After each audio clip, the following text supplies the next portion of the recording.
But yeah, it was really gave us another thing besides her birthday to celebrate. So it was really nice. It Cool. was great.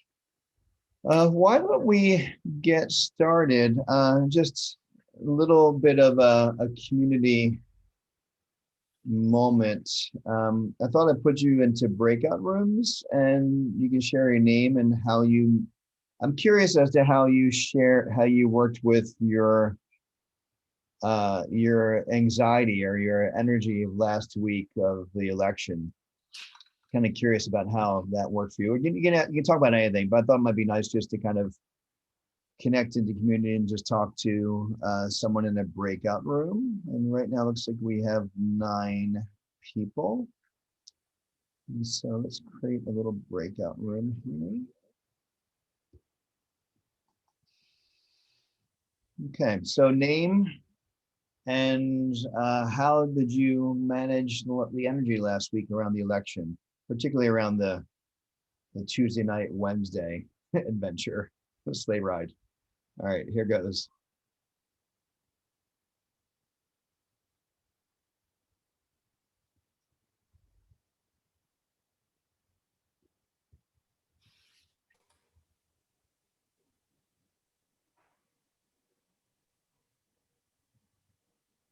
Did the breakout room come up? Yeah, it did. Okay, cool. It didn't for me. Oh, that's weird. Okay. Me See you neither. next time. Okay, some people are joining right now, so we might have to just explain to them what we're doing.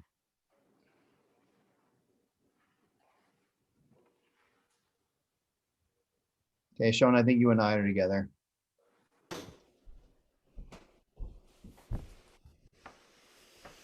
Okay, now.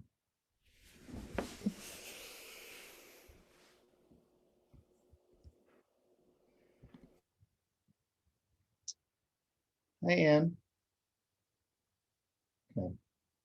Shauna, did I lose you?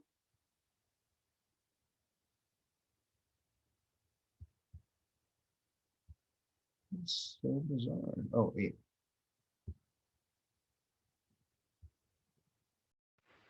Hi, Shauna. It took me a minute to figure out Pete. how to join you. Ah, How are you? hey. I'm okay. Yeah. Struggling a bit. So, but yeah, your class doing that was really nice. I actually ended up practicing twice on Tuesday. Good idea. Yeah. Yeah, I did the loving kindness meditation, and that's a good one to work with all the feels, especially anger and fear. Mhm. Yeah, good. Yeah. Yeah, I'm good too, but I'm better than I was on Wednesday morning, but I'm definitely feeling a little bit weird about everything. I went to sleep with a big burning feeling in my gut on Tuesday night. Woke up a little bit more with hope on Wednesday morning though. Mhm. Yeah. Well, I mean, but it's it's in motion at this point, right? Yeah. So Yeah. just with certain things that Biden's being asked to do. So I think that kind of gives me hope in some way Yeah. that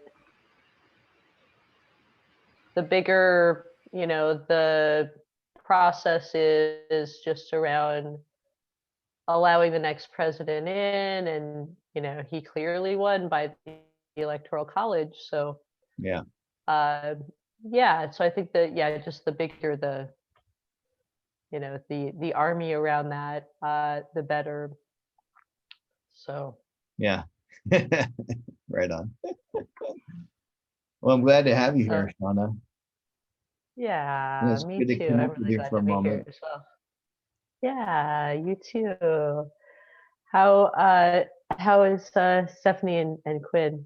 We're doing well. Quinn's actually napping right now, which is good. Stephanie is getting a chill moment. We have a Peloton bike downstairs that we've been in our Mm, bedroom that she's been using to work out, which I love too as well. mhm. They were away all last week for while I was teaching my teacher training, so it's nice to have them back. Yeah. Nice. Aw. Yeah, Let that me does sound like you are really busy with your yeah, schedule. yeah. Which is kind of good. I was the whole last week was the emotionally intelligent teacher. Perfect for managing emotions. Let's get back to the main room and I'll close the breakout rooms to bring people back in, okay? Yeah, yeah, sounds good. Thank you.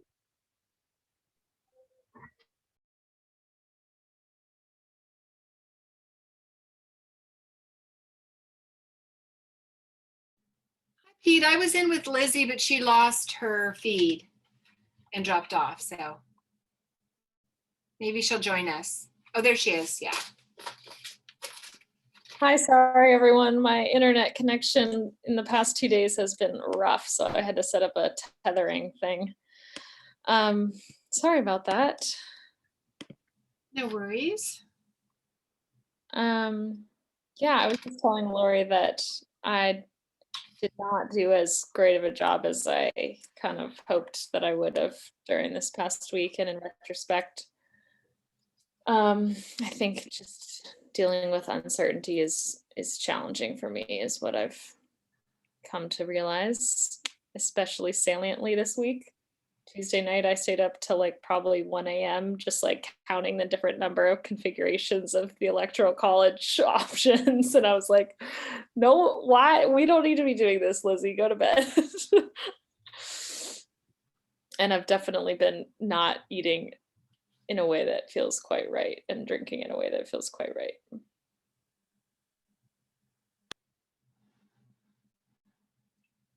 You're muted, Pete. Pete, you're muted. Okay, cool. That was weird. Oh, that's because I came back in. Yeah, I feel you, Lizzie. I'll just share that. Yeah, pretty crazy. It's hard to stay grounded when things are crazy. Yeah. Okay. You should have your journals today. I'm going to switch things around. Let me show you what will be the agenda for today.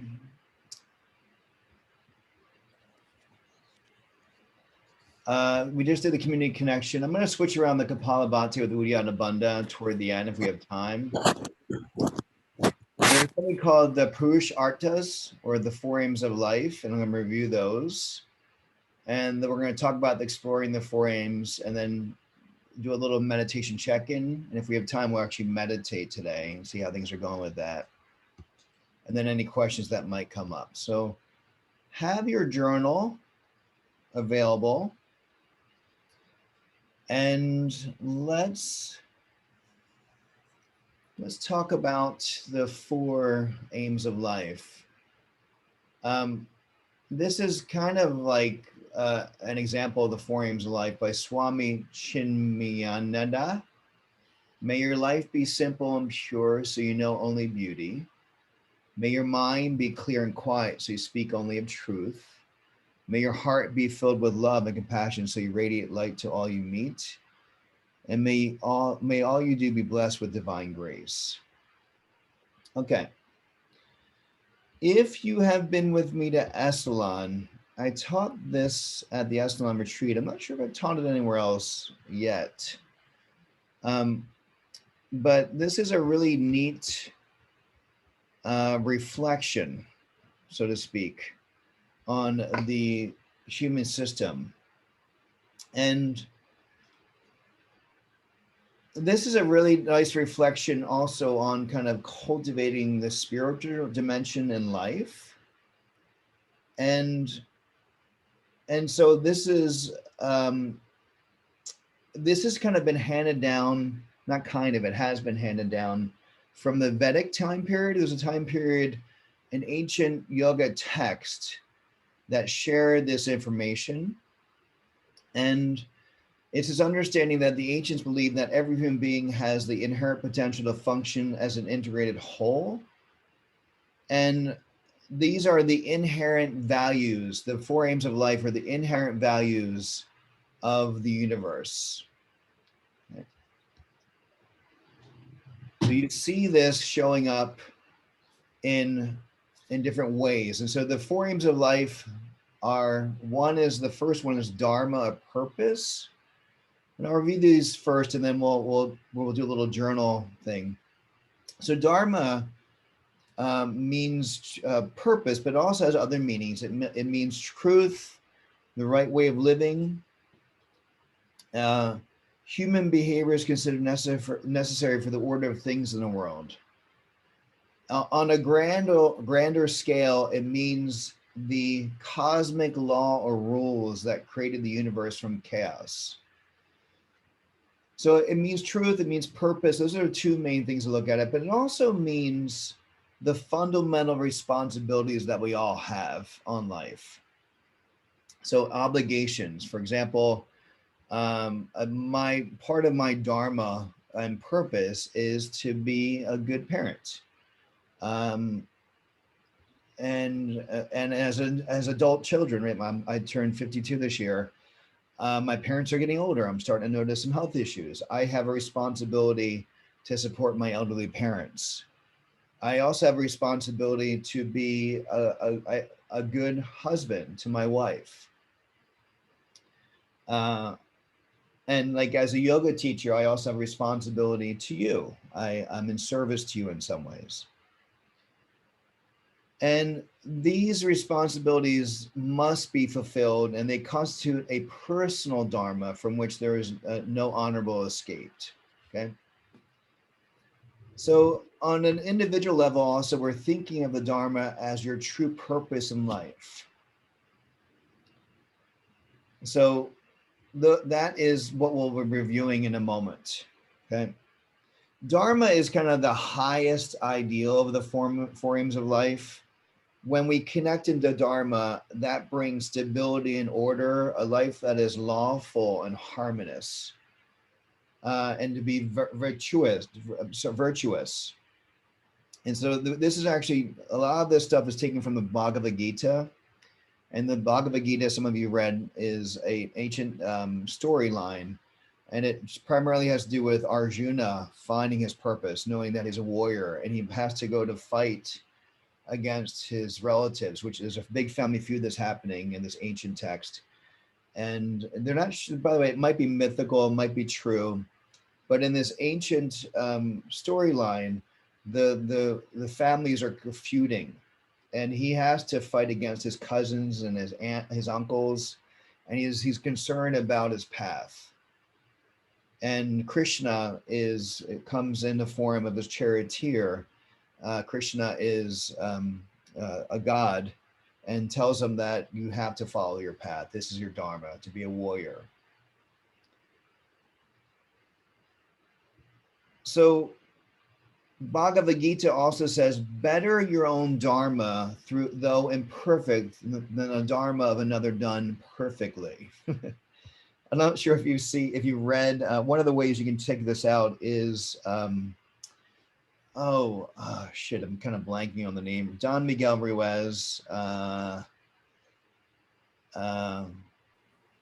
story. Four Agreements. What is it?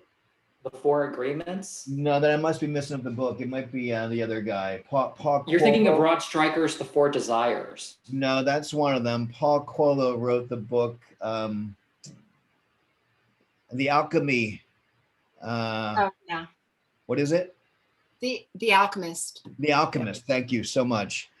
You think about that character in that book, right? He has his purpose, but he gets drawn aside to do the purpose of being a good businessman. And he makes tons of money. He's doing it perfectly, but he still feels this draw in his heart to do something differently. So even though we are destined to move toward finding our own truth, and even though we may make mistakes along the way, this is still preferable to trying to copy others. I must tell you that, my own personal story about that is, I was doing really well in pharmaceuticals, making lots of money. My parents were really proud of me. And yet once I did a yoga teacher and began teaching, even though I was doing it horribly at first, even though I wasn't making lots of money, I was put onto my Dharma path. Like it felt so right and so real. And I remember at a certain point, one of my friends who was one of the cool things about being in pharmaceuticals, I made lots of really neat friends and awesome people. And one of the friends I made was a pharmacy director at San Francisco General Hospital. And he said to me that he had just talked to a pharma person and they could get me a job making lots of money. And I thought about it and I said, I couldn't do that. Like even if I was making $1 million, maybe for 1 year, I'd go back into it, but I want to get back out and teach yoga. And that's when I knew I was on the right. That was when I was like, sure. I mean, I knew already, but I was like, gosh, I'm so on my right path. Okay. Any questions about Dharma before we move on? We'll do some exercises around how to connect to this. Okay. Artha means material comfort. Artha is the security of having the material comfort you need to live in the world with ease. So some people think that being spiritual means to be poor.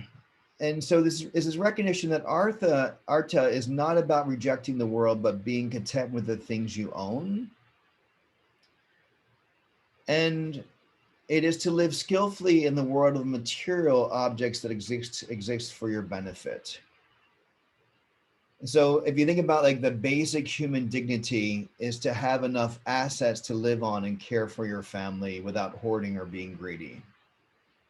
And this kind of comes up a little bit with Maria Kondo, with recognizing that we have all this stuff.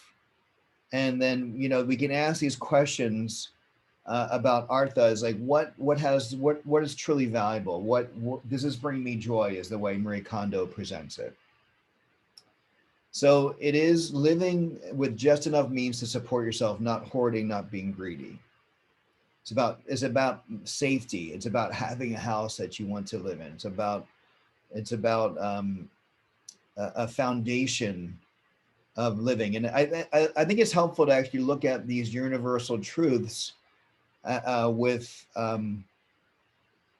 all beings everywhere. And so, for example, every being wants to find some type of safety to curl up in, whether it be like a bear in a cave, or a dog in your home, or a cat in your home, or a deer with a meadow, or a fish near a rock. There's safety and security and a place, a comfort in your home. So Artha provides the foundation of Dharma, and we're going to talk about Kama in a second. So this foundational aspect, it's hard for us to find purpose, kind of like Maslow's hierarchy of needs. It's hard for us to explore what our purpose is when we don't have material comfort.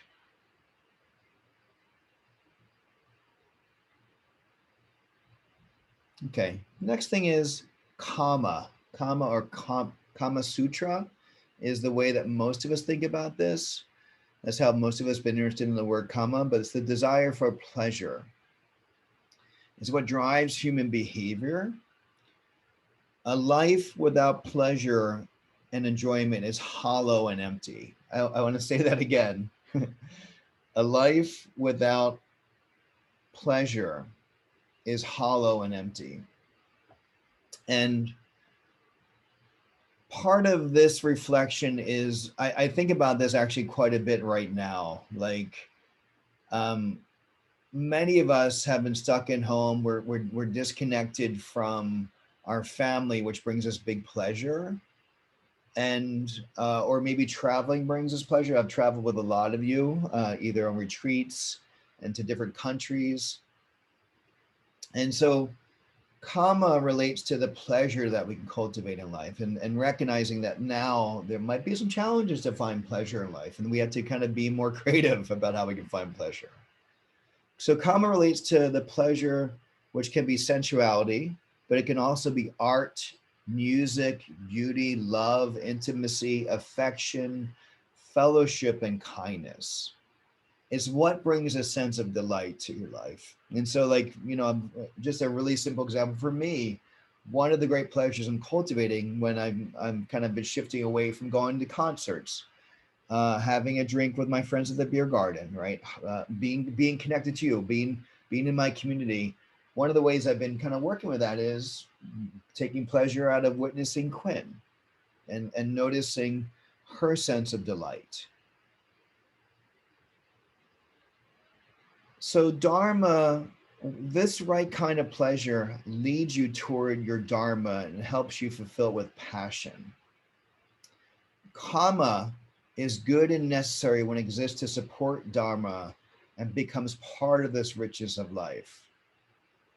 And so it's recognizing also that if we have too much kama, it can lead to overindulgence, addiction, sloth, greed, and lust.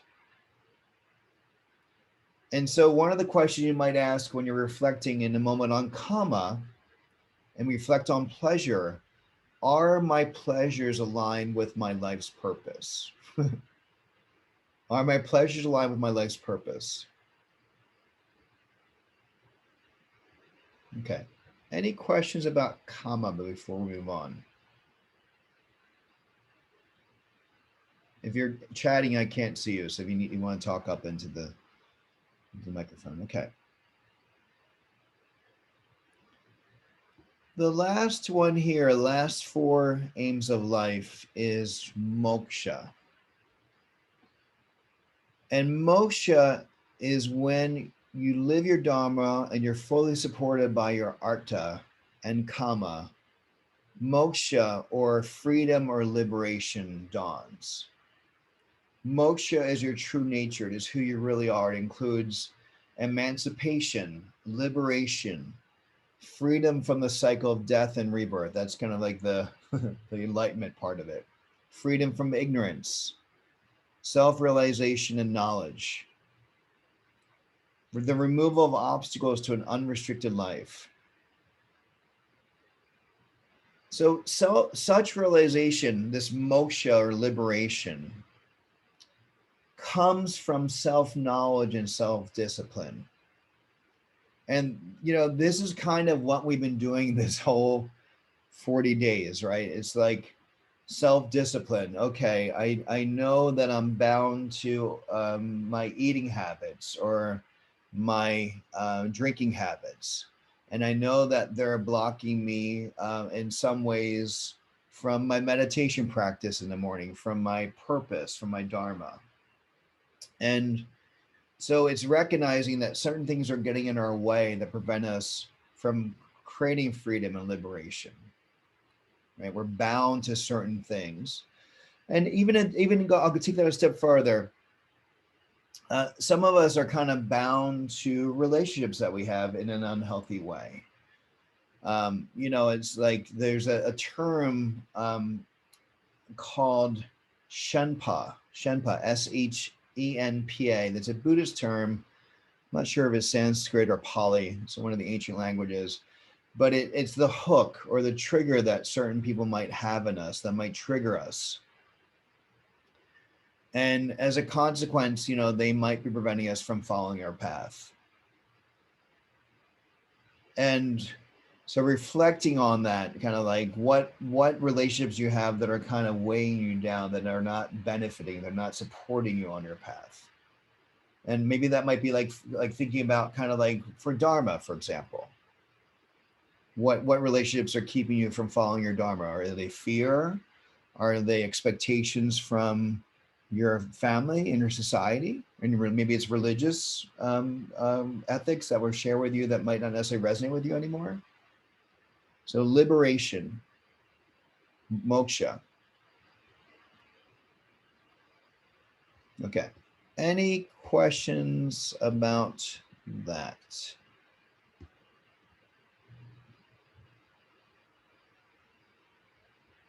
Okay.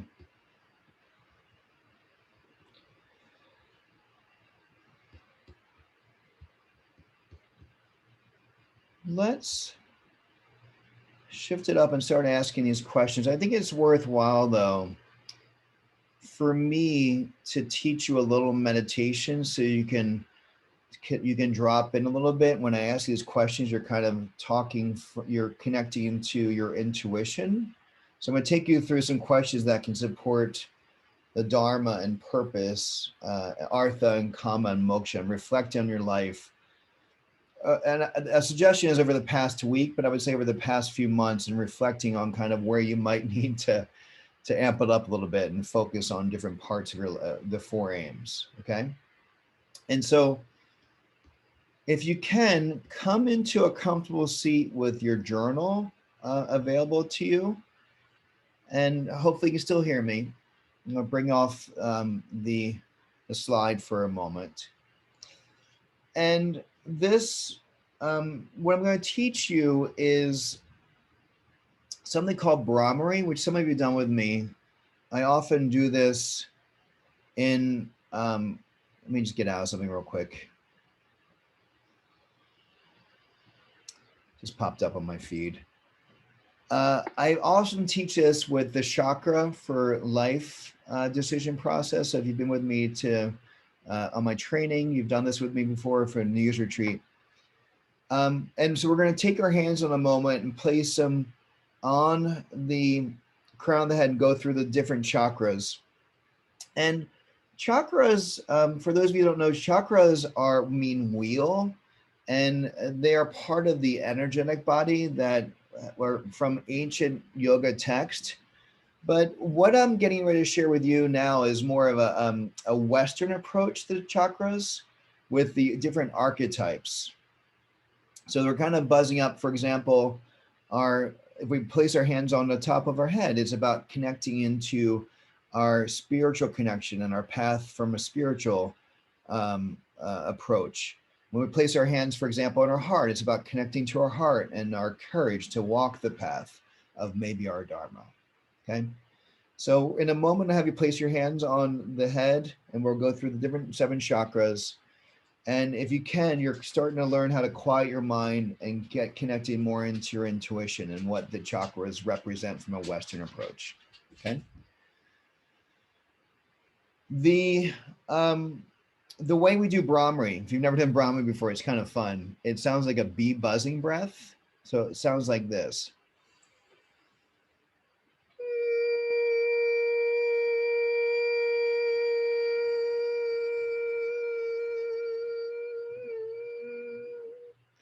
And we start off with a higher pitch, and we get down to our lower chakras, like the last chakra, the first chakra.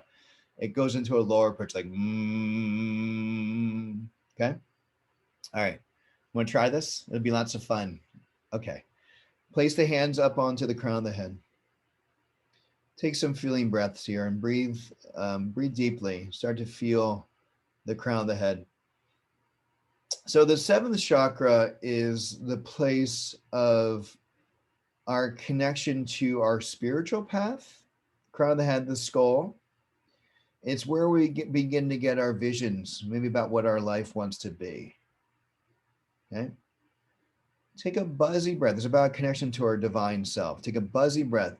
Take really deep breaths up into the crown chakra and take 2 buzzy breaths up to the crown chakra.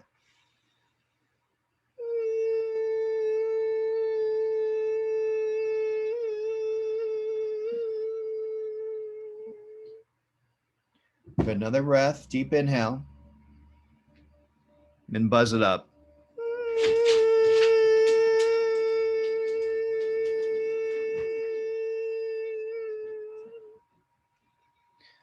Good. Then slide the hands down onto your eyes, the ocular cavity.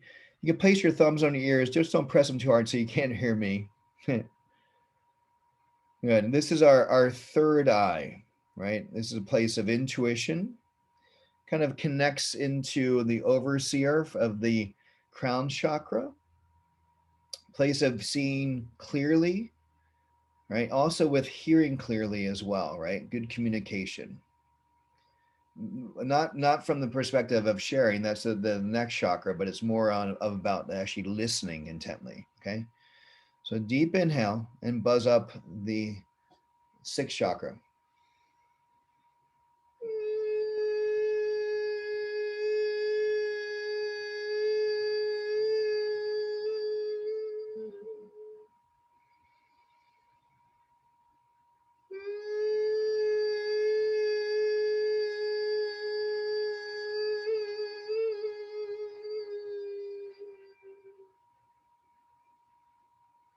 All right, sliding the hands down onto the throat, the mouth area. This is the throat, the mouth. This is a place of us speaking our truth, right? Learning how to speak our truth is not about just sharing things in a way that kind of can be like I'm sharing all my negative shit, like you piss me off. It can, but it's also about sharing your truth with grace, and also sharing your truth about kind of what's dear to you, what you care about, you what you love. That's super important as well. Good. Buzz up the second chakra, the throat chakra. Deep inhale.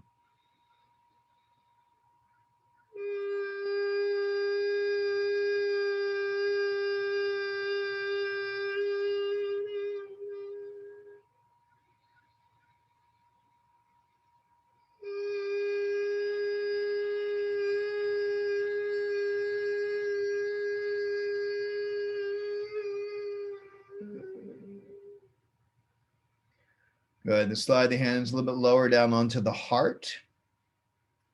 This is the fourth chakra. And take some deep breaths in the fourth chakra. This is the pitch of about the Om. In a moment, I'll have you do Brahmari. Place of where we connect to our heart, place where we connect to love, forgiveness, and compassion. Good. Place of walking our warrior's path, our heart's path, right? Our Dharma, our truth. Good. Take 2 buzzy breaths into the heart, big full breath, and buzz it up with about the Om pitch.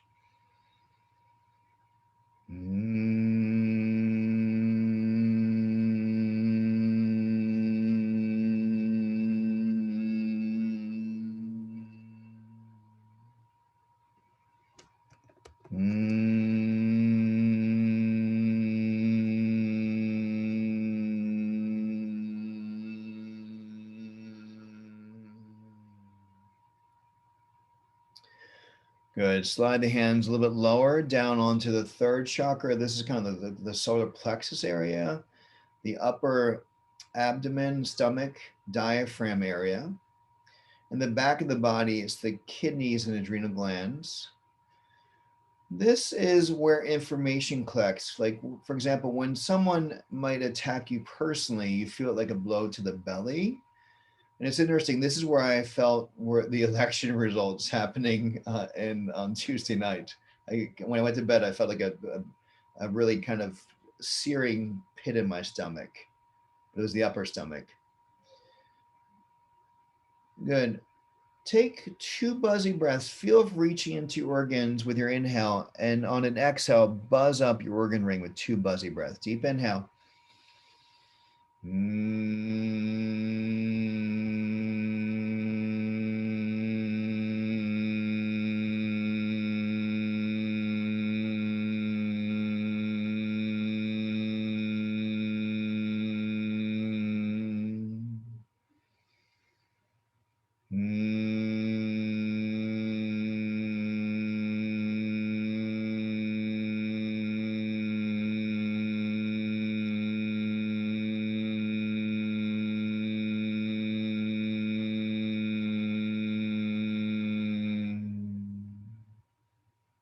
All right, breathing deeply. Slide the hands a little bit lower down.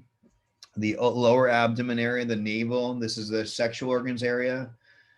Large intestines, the pelvis area, sacrum.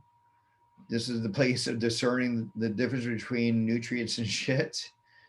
Men, this is the prostate gland. Women, this is uterus, fallopian tubes, and ovaries. It's interesting, in Native American medicine, the uterus is a place of woman's magic because creation happens here. Place of sexuality and sensuality, right? Place of pleasure. And take 2 big full breaths and buzz up the second chakra with 2 buzzy breaths. Go.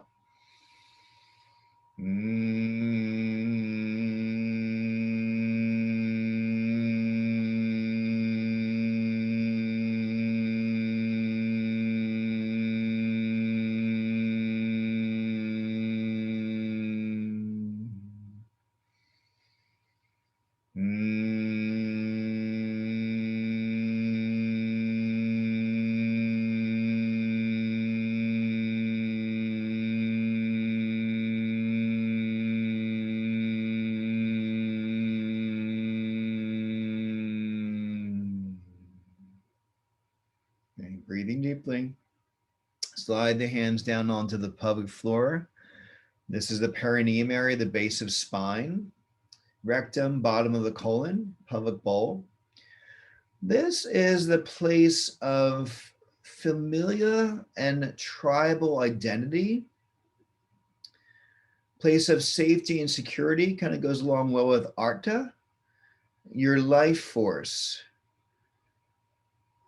the fires of your immune system, foundation for emotional and mental health. And so your connection to traditional tribal and familiar beliefs. This area also supports the formation of identity and a sense of belonging to a group. So take 2 buzzy breaths, bear down internally so you can feel your genitals and pelvic floor respond, and get a very deep throat thrumming, buzz up to the Brahmari, right? The first chakra. Deep inhale, Mula chakra.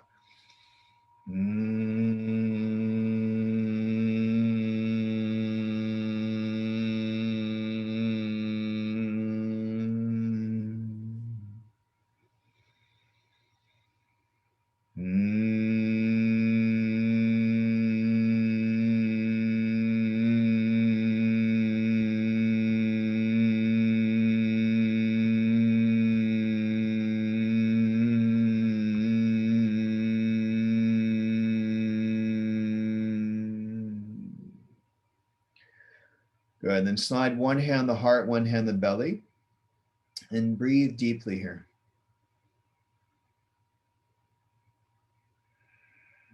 Just noticing after doing Brahmari through the chakras, how your body, mind feels. It's kind of interesting how the quality of attention shifts and the calmness.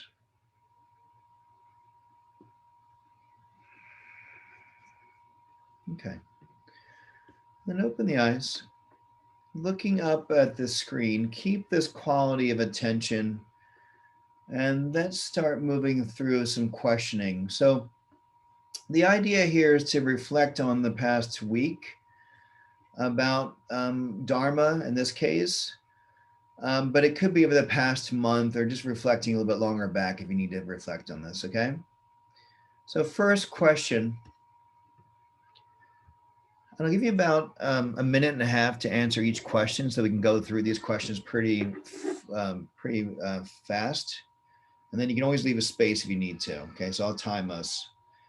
How did you serve your family and community and yourself over the past week to month, reflecting on how you have served your family?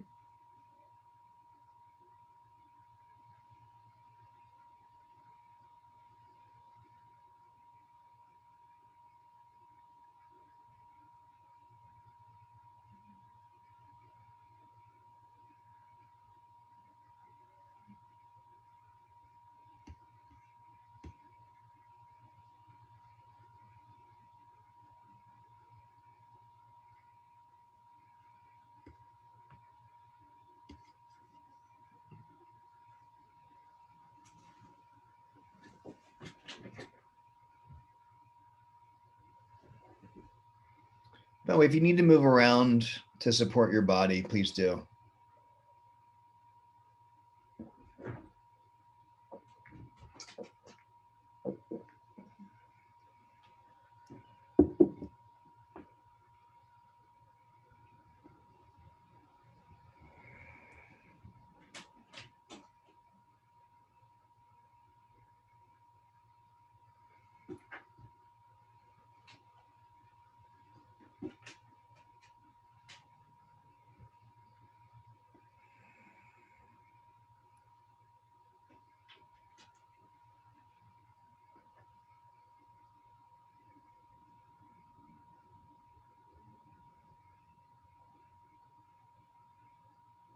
All right.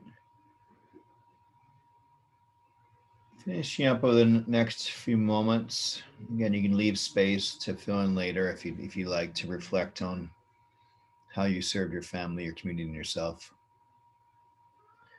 Okay, next question. What were your obligations and did you meet them with ease? And if you didn't, which ones feel right and which ones don't feel right? So you have some obligations in your life. Reflect on if you met them with ease and which ones feel right.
Next question.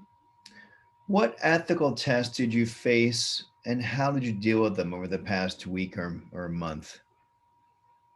What ethical test did you face and how did you deal with them? Any ethical tests over the last month?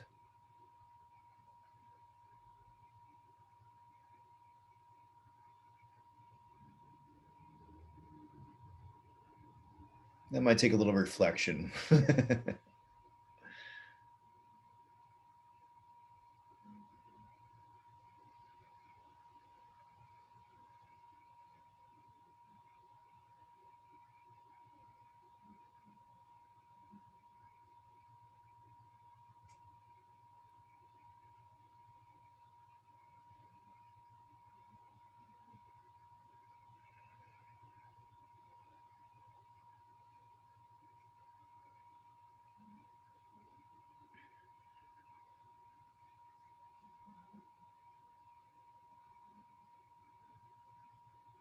I know, Amy. It's good to see you, by the way. Yeah. Right back at you, sister.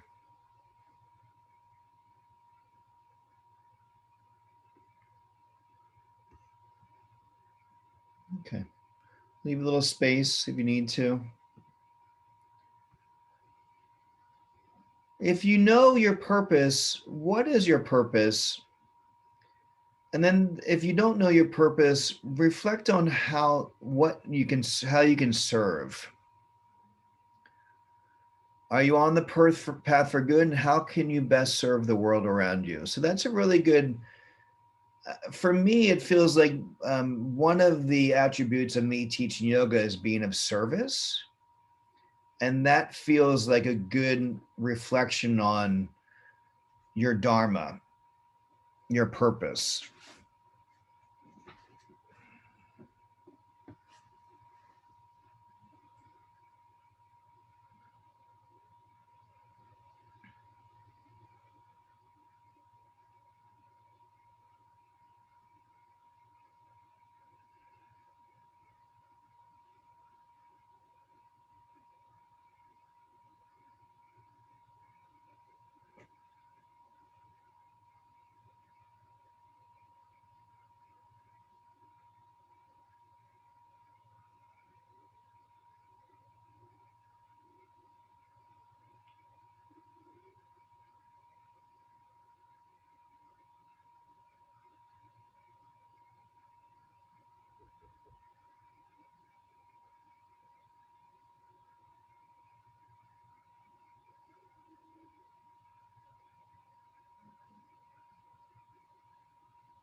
Okay, leaving a little bit of space if you need it.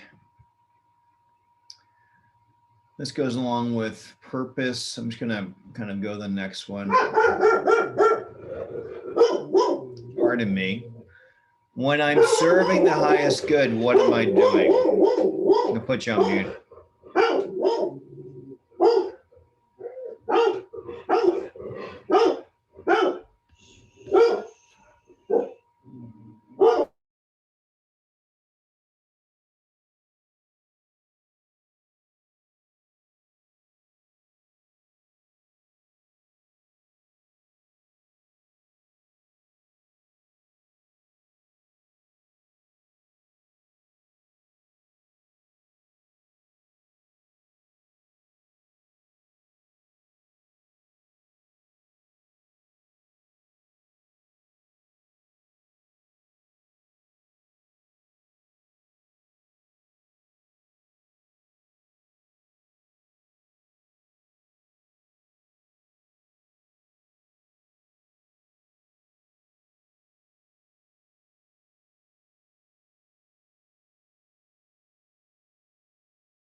Okay.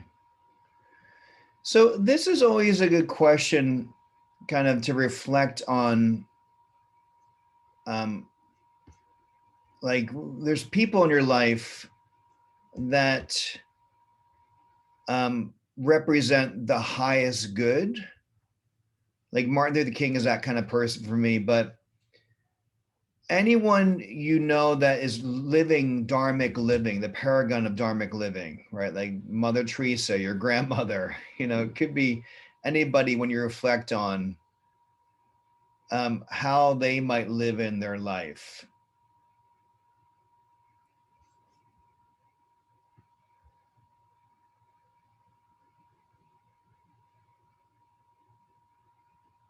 And so it's good to reflect on kind of these people we hold up to ideals and reflect on kind of like how we're living.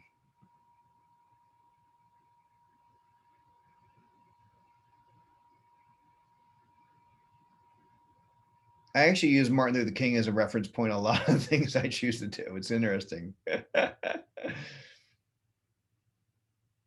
You've heard me quote him a bunch of times in class.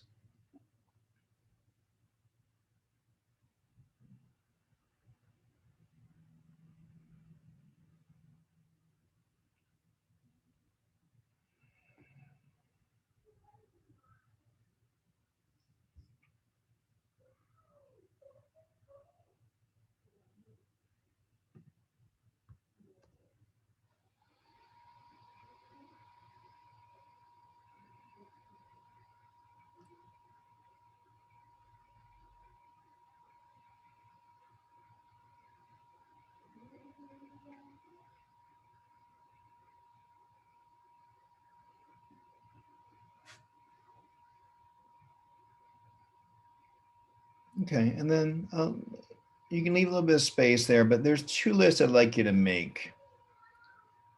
List all the things you're good at, and then list all the things you really enjoy doing. And these items on both lists will give you a clue to your dharma or the path to follow. So what are you good at? What do you really enjoy doing? Just make a list.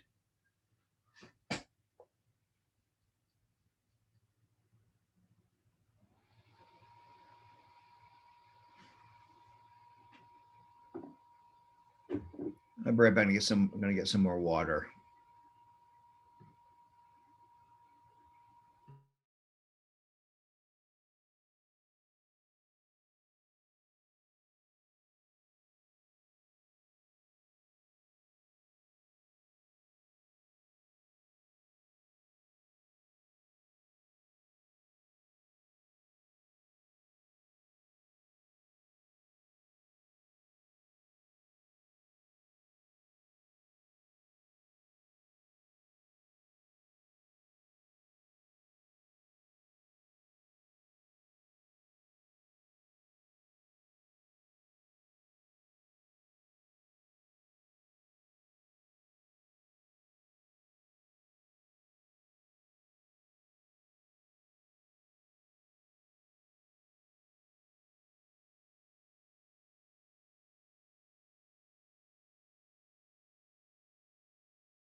I imagine that's probably taking a lot of time to fill out. You have so many things you're good at that you really enjoy doing. That's perfect. Shauna, I'm looking at you. You're really good at a lot of things.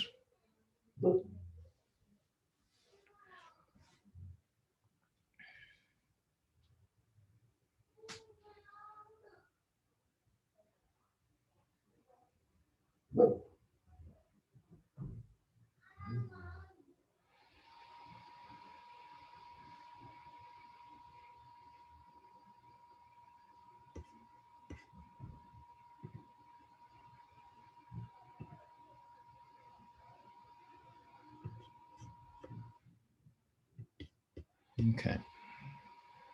Leave a little bit of space there to fill in later. Let's move on to Arta. Arta, if you want to write that down, you can. The security of having material comfort, you need to live in the world with ease.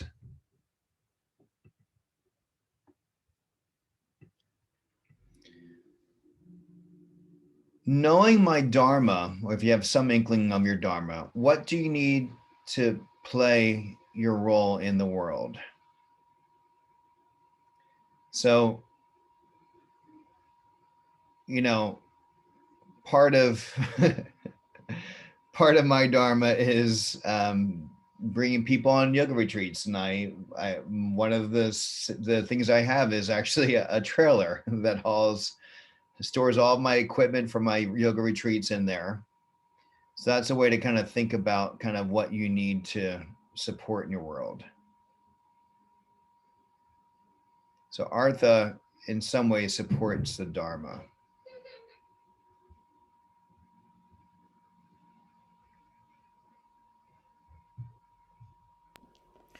Pete, Yeah. what if we're not real sure what our Dharma is? Just think about material comfort in general then. So it's like, like you need a house to live over your head. You need some financial security, Okay. to live life. Okay.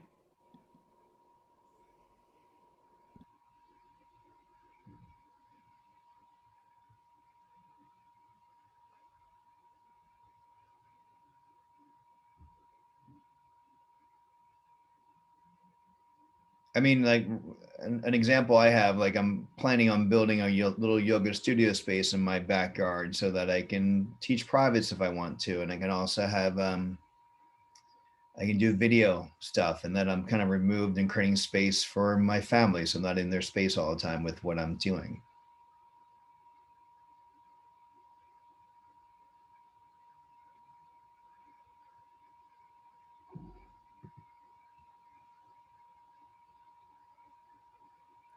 Next question.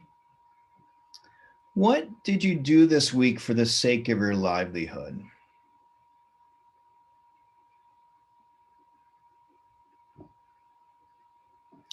Part of part of what this reflection is going to be in a moment is like reflecting. This is for all of you, but Anne brought up about Dharma, is reflecting on how you might be out of balance, because many of us spend way too much time focusing on artha, for example, and not following our purpose. Right. So there's going to be a reflection in a moment where you go, oh, or you don't focus, you don't have enough karma in your life. You'll see that in a moment when we go through all of them.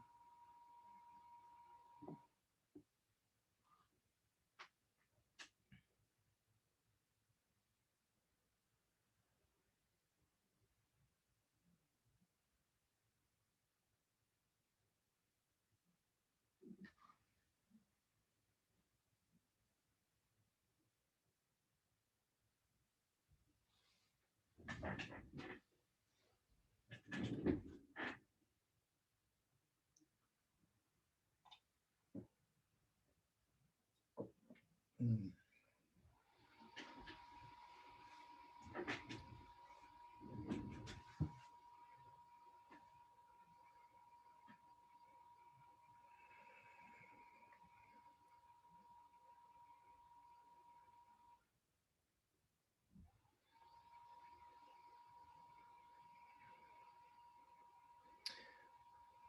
Okay.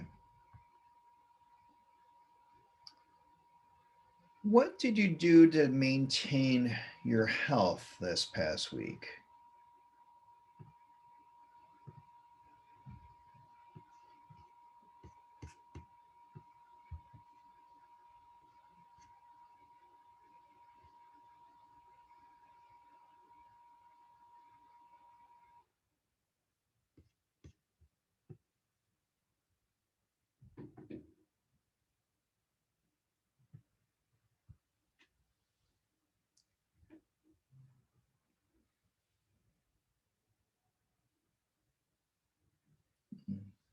I'm not sure what the rest of you are doing, but Naomi and Lori were rocking out this past week. They were in my morning intensives most of the time. And did some work to caretake their health. I trust you probably were doing the same. Shauna mentioned she did 2 yoga classes on Tuesday night to work out her shit because it was just too crazy.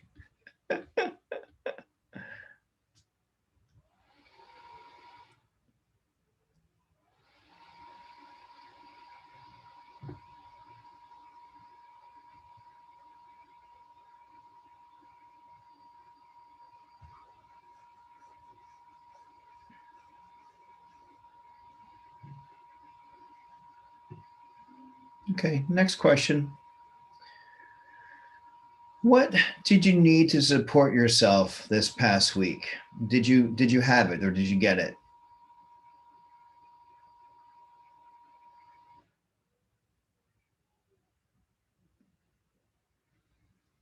I mean, this past week is actually a really interesting week, right? I mean, I think maybe some of us, if you don't have a therapist, probably wish you had a therapist last week because it was such a roller coaster week. But reflect on that. Were you able to support yourself last week? Did you get it?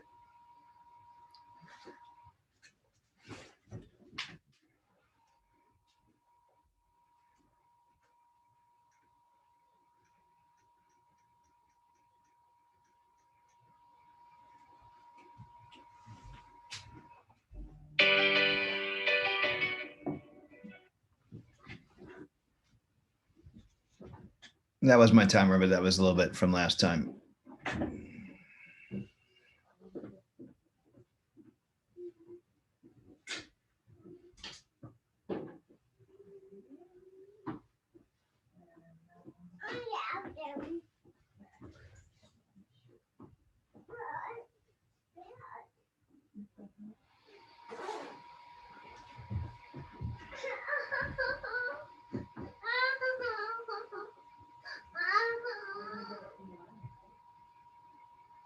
Yes, you're Quinn crying. Pardon me.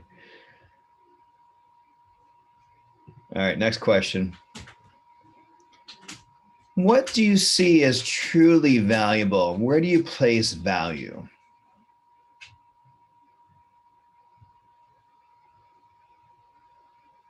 That's quite a question.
Next question.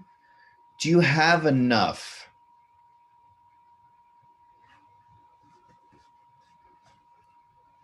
When we're talking about like safety and security,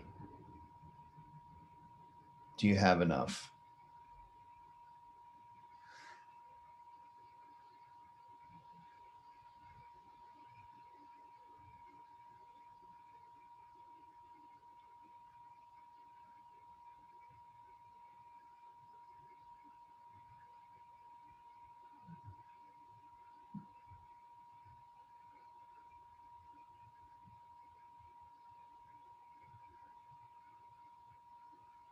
Okay, let's move on to the next question. I think that's probably pretty, you can keep filling it out. Are my things making me happy or are they stealing my joy?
Okay. Next question. Am I afraid of having more? Am I afraid of not having more?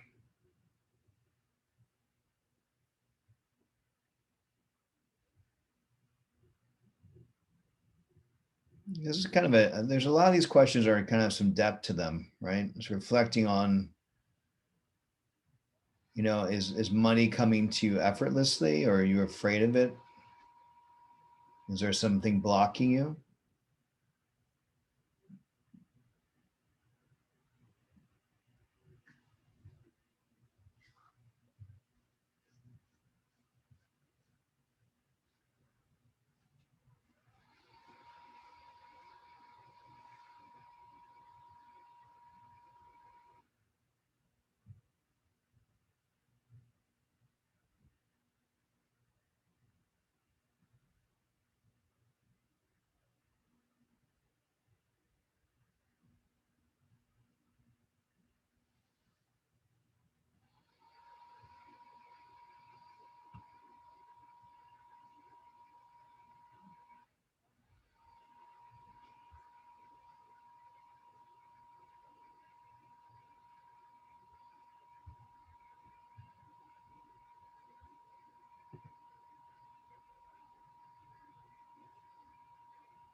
Okay. And the next question. What does wealth mean to you besides money?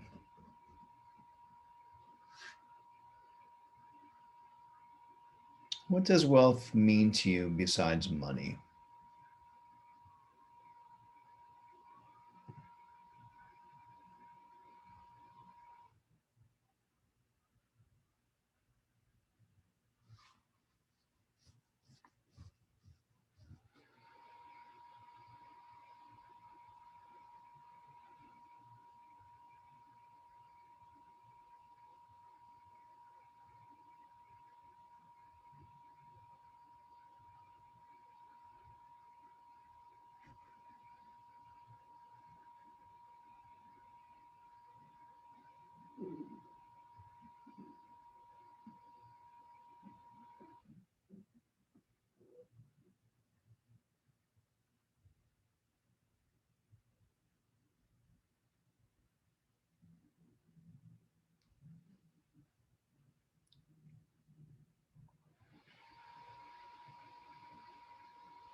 And as you're writing things, note what kind of where you're feeling anxious about some of these questions.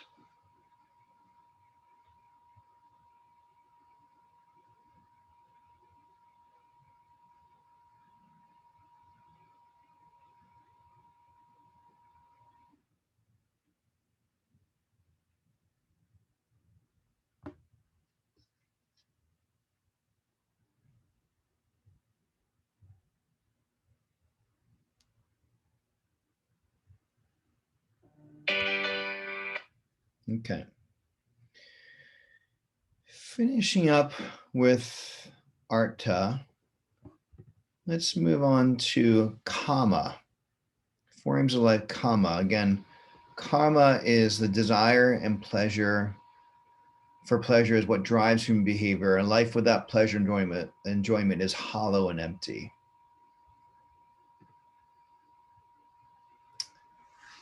This one's kind of pertinent for right now for a lot of us. Am I enjoying my life? Am I happy?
Okay. Next question. What brings you pleasure? What were your greatest pleasures over the past week or month? I bet you I know some of the answers for that for some of you. That's an easy one. Yeah, right. Totally, dude.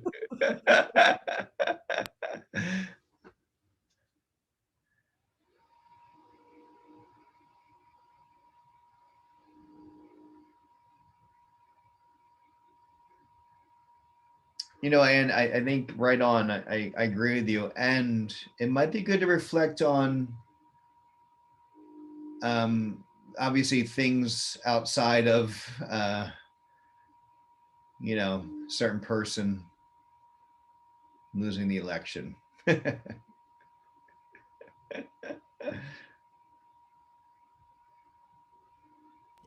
I have to say though that part of the reason why I think it was so nice is because it has been so anxiety inducing. Yeah, Not just the election, but these last 4 yeah, years. right. And so it's um one of the questions you asked is what brings me anxiety? Yeah, Well, right. Yeah.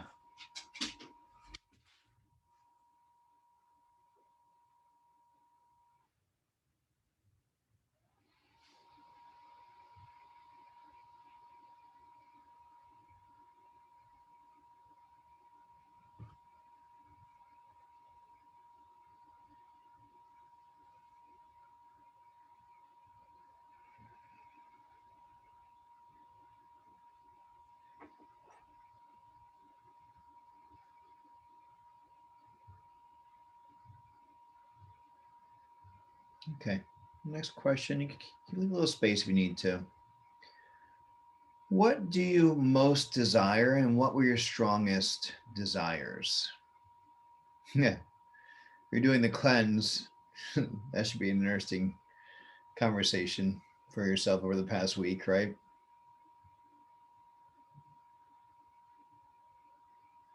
I never really eat much candy, but for some reason, I definitely needed that Reese's Pieces peanut butter cup over the past week. That was one of my strongest desires. It's a pretty solid choice. To be Yeah, fair. thank you. I appreciate your approval, Jenny. Life's too short to be eating shitty chocolates, right?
Okay, leave a little bit of space if you need it.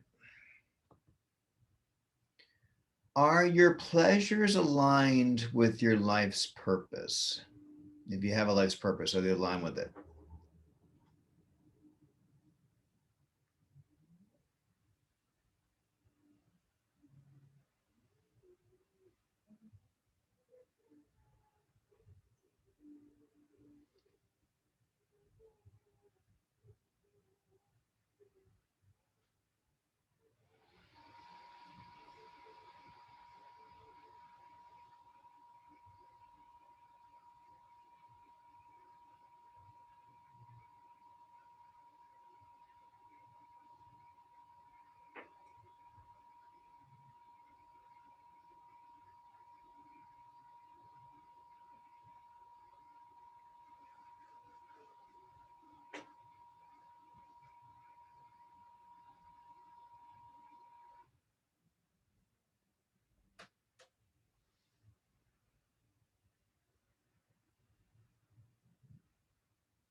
Okay, next question. What are you passionate about? What are you passionate about?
Okay, next question.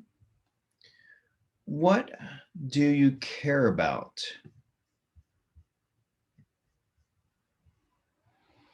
These questions kind of go hand in hand. What do you care about?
Okay. Next question. Are you hooked on anything? And then kind of on that same vibe, are your pleasures leading you toward or away from your life's purpose?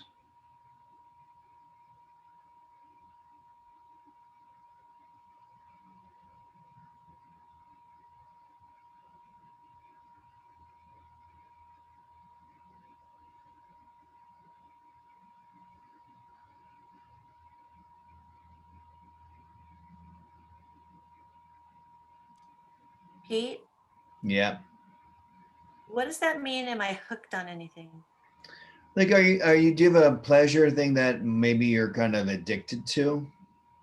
Oh, like a thing, Okay. Not like hooked on, like attached, but hooked. Okay. Like addicted. Okay. Well, I mean, it could be like a strong attachment that is maybe leading you away from life's purpose. Okay. Thanks. Yeah.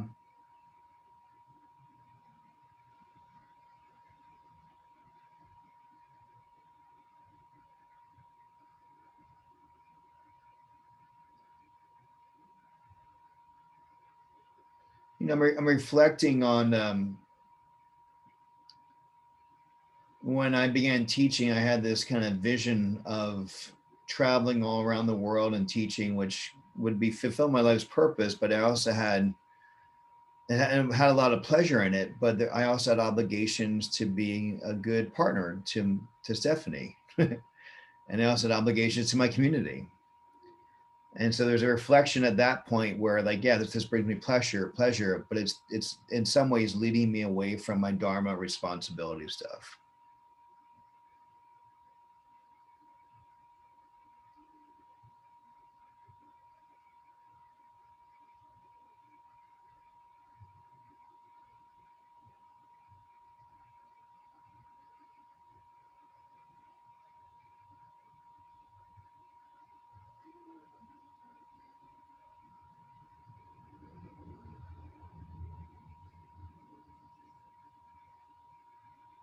Okay. Question: what actions did you take solely for the purpose of creating more joy in your life and in the world?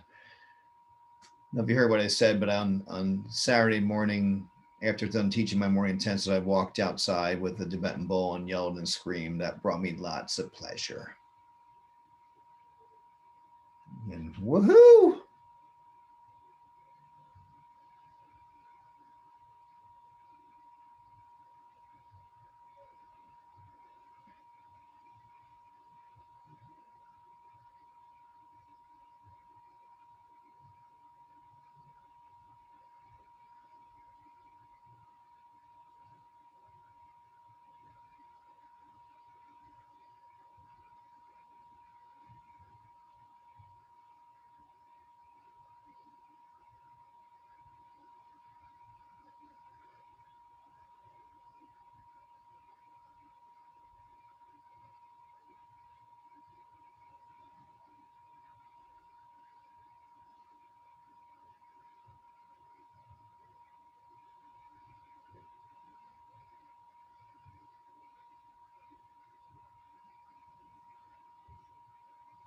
And this question goes along with that question. Were you able to realize the joy in your actions?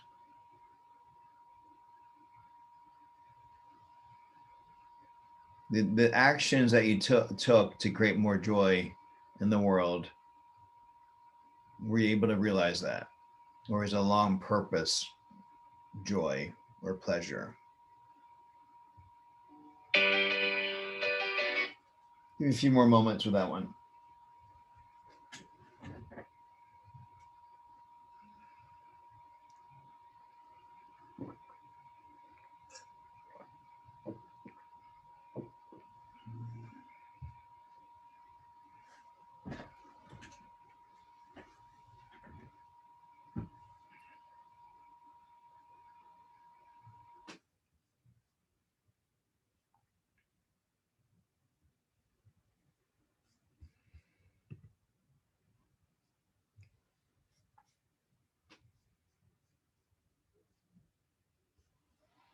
Okay, and finally, let's go through moksha.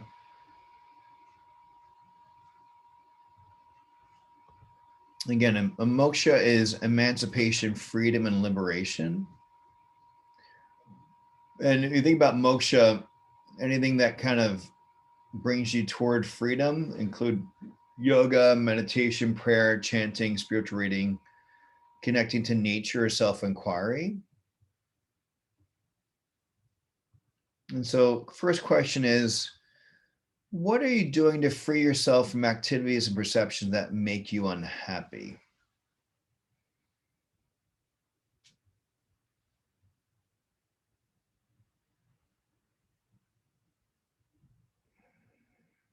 I mean, I think the 40 days is a good example. Hopefully that's bringing you some things away from activities, perceptions that make you unhappy.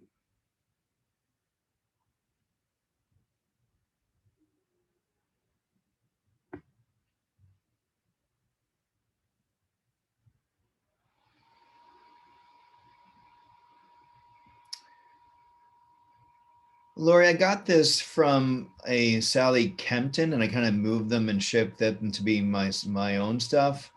So what I can do is post the Sally Kempton article in the Facebook page. Would that be beneficial to you? Or I can even post it on this thread if you want. Yes, I was just thinking as I read through these that my notes on the 4 aims were not as detailed as this. So I just wanted to capture Okay. it. Cool. But yeah, that would still be helpful. Thank you. All right, cool. Hmm. I added this one in later, this workshop in after I gave you the handout. So I'll have to put these in the handouts for next time.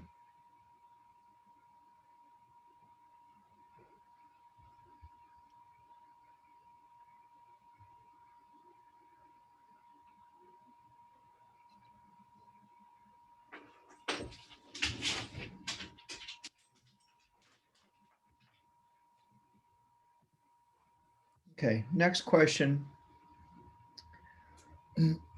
If you tend to get caught up in your emotions, how can you not get caught up in your emotions?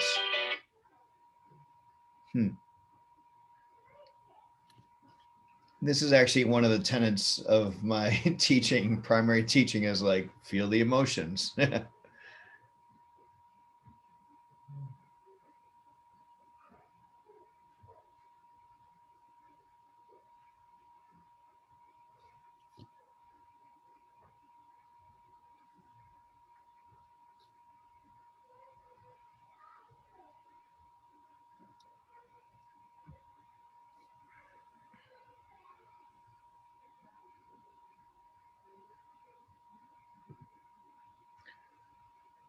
Next question, what are you bound to? What are you choosing to bind yourself to? So we think about like, it's important for us to pursue our being free and liberated. Like there's different ways to think about that. Like, you know, you don't want to be obviously imprisoned, but are you imprisoned by your emotions? Whether it be like numbing out. Like, and also think about kind of what you're bound to. Are you bound to certain beliefs or behaviors because that, or ethics that were taught to you by your family?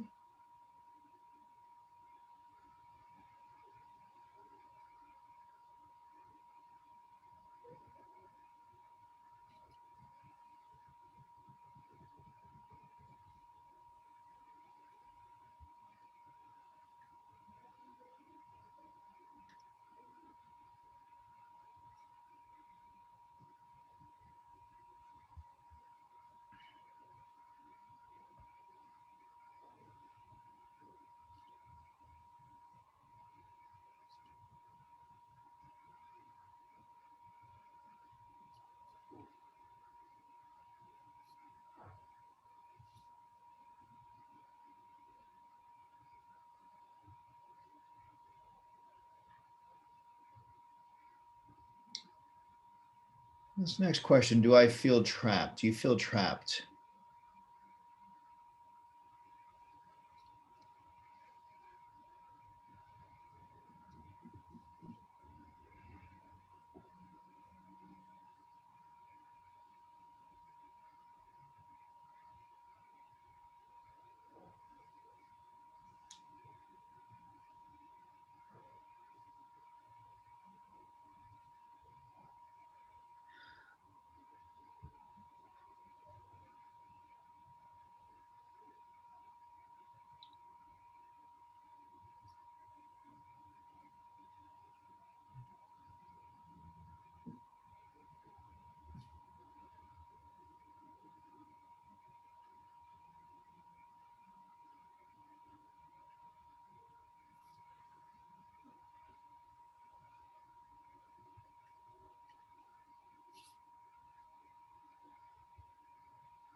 Okay, next question.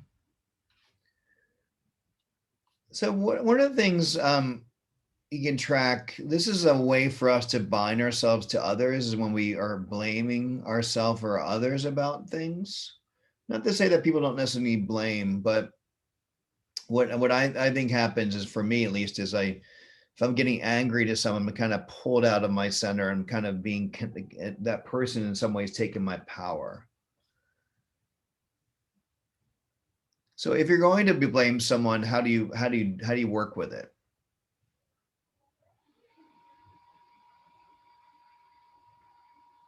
For a long time, I blamed my father for not being the father I wanted. And in some ways, I was caught up in that relationship.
Okay, next question. How can I make my mind free? This kind of goes back to some of the things mentioned up above.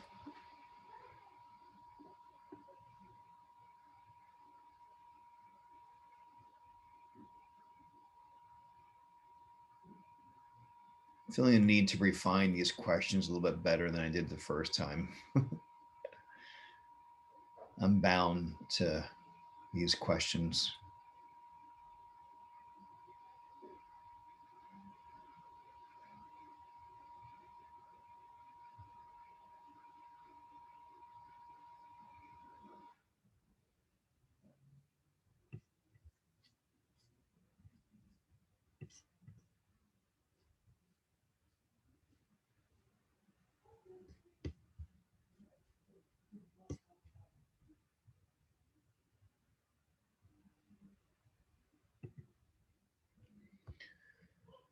This past week, this goes back to what Anne said. Did you find a feeling of freedom? This past week, did you find a feeling of freedom?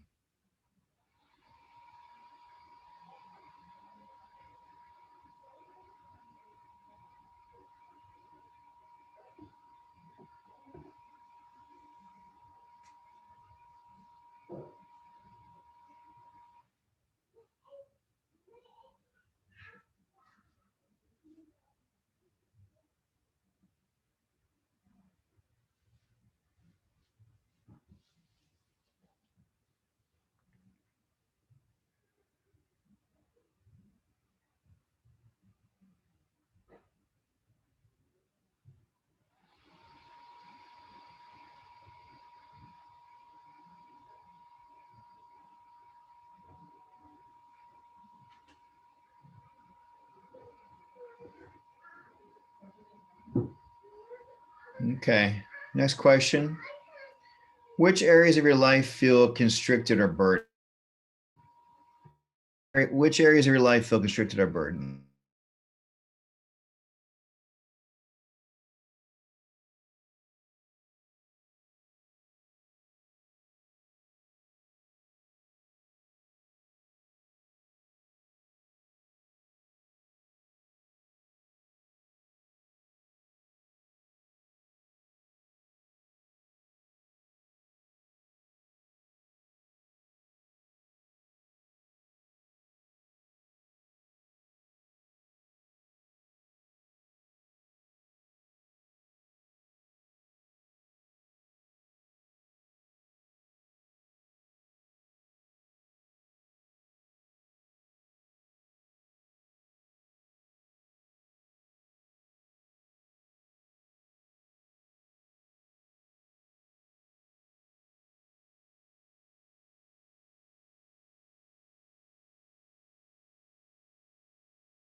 Next question. What do you need to do to liberate yourself to find freedom?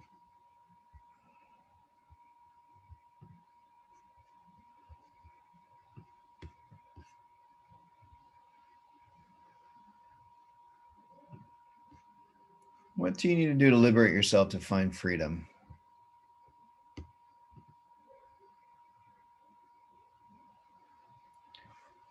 And then just place down any activities that you engaged in for the sake of liberating moksha.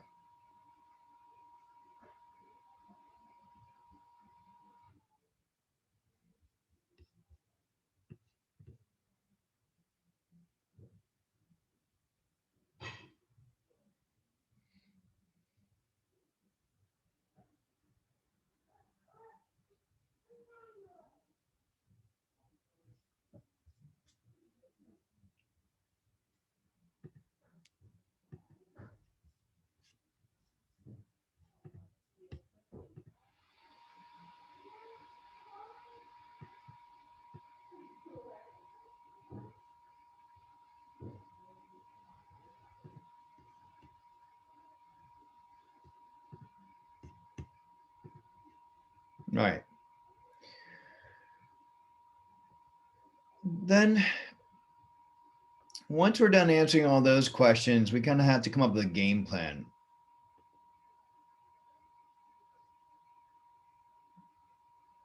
So when you look at the four aims, analyze the balance between them and look at what you've written and see where your emphasis was in the past week or the past month. And I'll put all these questions up here. Which parts of your life were unattended to? Are you working too hard in one area, not hard enough? And what are the consequences of your priorities?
All right, should I put those questions back up or did you guys get them down? Okay, I'll put them back up. Thank you, Ann.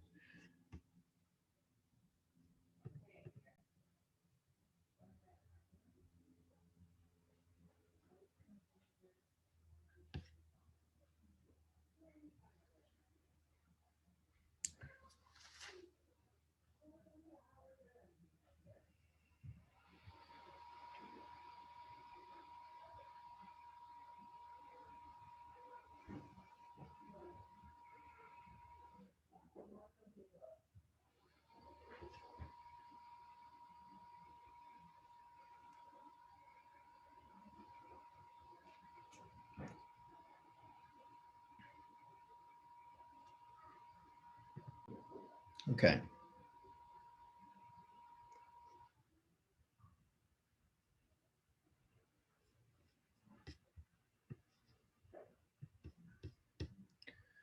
So I thought it might be nice for us to take a few moments, just reflect on those questions and then partner up and then talk about how things are going with your four aims and if there's balance and answer those questions.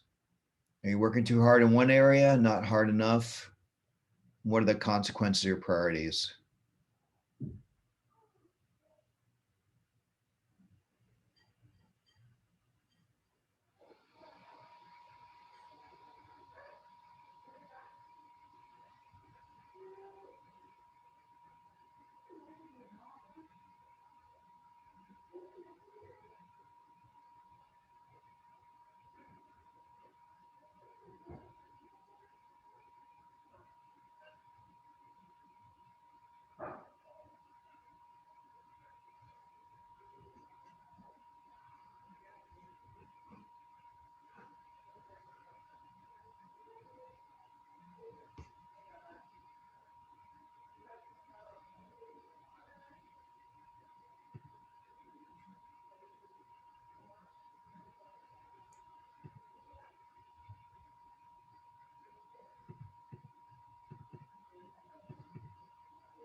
Okay.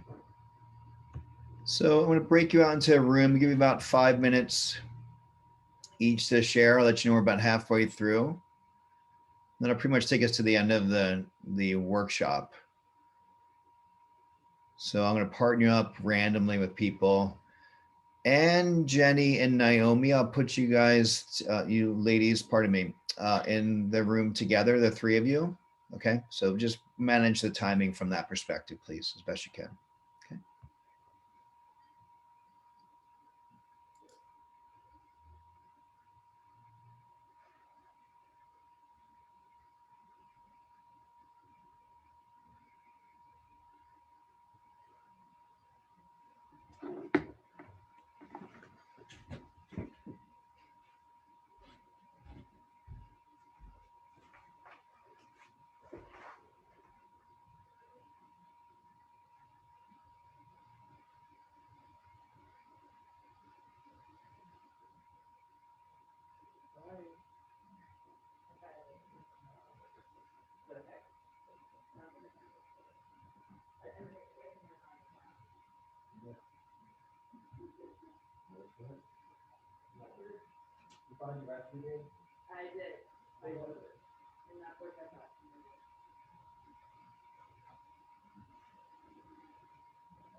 Does she like it?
chilly in here. Is that just me?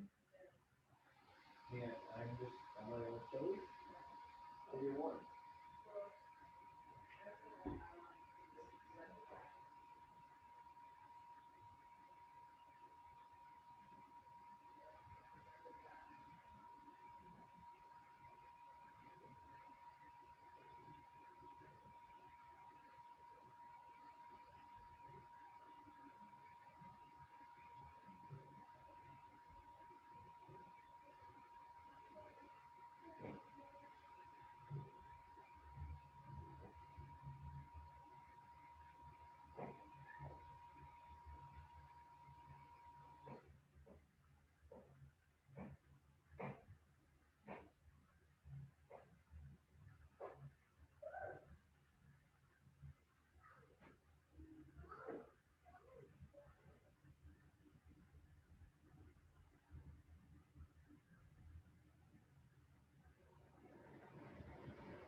Did you need a whole nother 10 minutes? Yeah, I figured that. All night, I'm pretty sure. Say again, Jenny? Oh, it feels like we could do it all night. Yeah, right. It is interesting though to reflect on kind of where you put your energy at, you know. I think that's fascinating. I also think it's just really challenging through this time. I think we need to get really inventive about how we find pleasure in times right now too. Any questions about that before I let you go? Pete, is it one? Is last week the last one? Next week the last one, or? It is. Yeah, next week's the last week.